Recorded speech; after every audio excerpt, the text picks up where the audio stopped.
All right, let's talk about something that's, well, a little strange when you think about it. Water. We live on this beautiful blue planet that's just covered in the stuff, right? But all we ever hear about is water shortages and scarcity. So how can both of those things be true? It's a huge paradox, and that's exactly what we're going to get into. I mean, just picture this. You turn on the news, and on one channel, you see these heartbreaking images of devastating floods.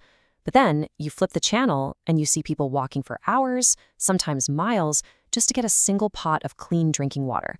So clearly, the problem isn't just about the amount of water on Earth. It's way more complicated. It's about where it is, what condition it's in, and who can actually get to it. So, to really understand what's going on, let's start with the big picture, what we're calling the Great Water Paradox.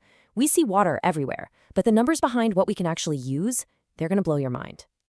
Yep, 75%. 3/4 of our planet's surface is covered in water. You've seen the pictures from space, right? It's this gorgeous blue marble. Looking at that, you'd think we'd have absolutely nothing to worry about.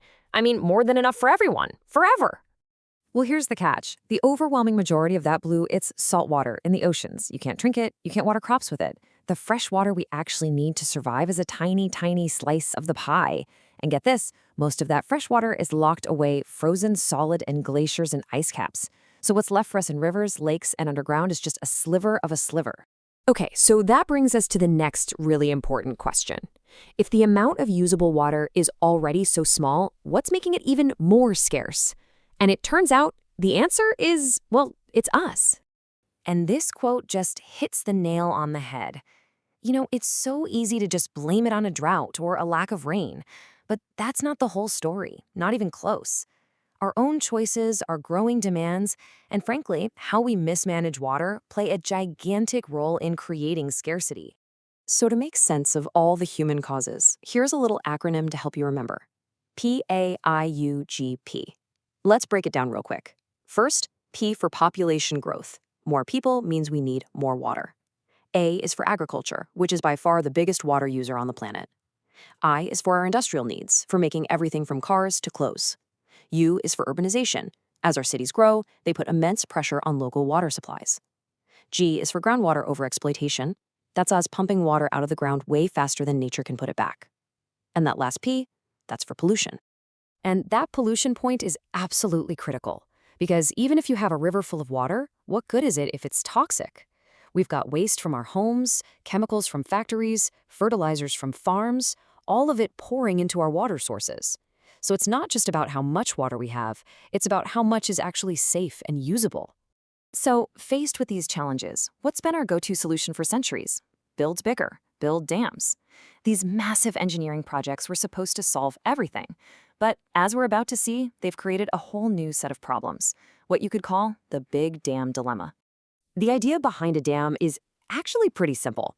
You build a massive wall across a river, it holds the water back to create a huge artificial lake or a reservoir, and then you can control exactly how and when that water is released. They're called multi-purpose because they're meant to juggle a bunch of jobs all at once. And this chart really lays out the two sides of the coin. On the one hand, the promise is huge. Water for farms, clean energy from hydroelectric power, a steady supply for our cities, and even flood control. Sounds great, right? But the problems are just as big. Dams completely mess with a river's natural flow, which can devastate fish populations and the whole ecosystem. They can displace entire communities. We're talking about thousands of people forced to leave their homes. It's a perfect example of a so-called solution creating brand new and sometimes even worse problems. This really says it all, doesn't it? We build these things to try and control nature for our benefit, but in the process, we often end up causing incredible damage to the very systems that we depend on. So if giant dams aren't the magic bullet, what other options do we have? Okay, let's totally shift gears now. We're going to move away from these massive, modern concrete structures and look at something else entirely. We're going to look at smaller, smarter, and much older ideas. People have been figuring out how to manage water for centuries by working with nature, not trying to conquer it. And just look at the incredible variety of these traditional methods from India. In the mountains, you have ghouls and khools, these clever little channels that divert water from streams to villages. In the scorching deserts of Rajasthan, they built tankas, which are these amazing underground tanks to store every precious drop of rain. Over in Meghalaya, they invented a system of bamboo pipes for drip irrigation. These aren't one-size-fits-all solutions. They are brilliant ideas born from the local landscape. Now let's zoom in on one of the simplest and most effective methods, rooftop rainwater harvesting. The logic here is just beautiful. The rain falls on your roof, a pipe carries it down, it goes through a really simple filter made of sand and bricks to clean it, then it's stored in a tank for you to use later. And the best part? Any overflow isn't wasted. It just soaks into the ground, refilling the groundwater right under your feet. It's not high-tech, it's just plain smart. And that brings us to our final and most important section. Because when you pull it all together, from the global paradoxes to these local ingenious solutions, you realize that it all comes down to us. Every single drop really does count. So, after all this, what's something simple we can take away? Well, how about another handy acronym? RAIN. R is for reduce. Cut down on waste in our homes and communities. A is for access. We have to fight for a world where clean water is a right for everyone, not a privilege. I is for increased recharge, using things like rainwater harvesting to help put water back into the earth.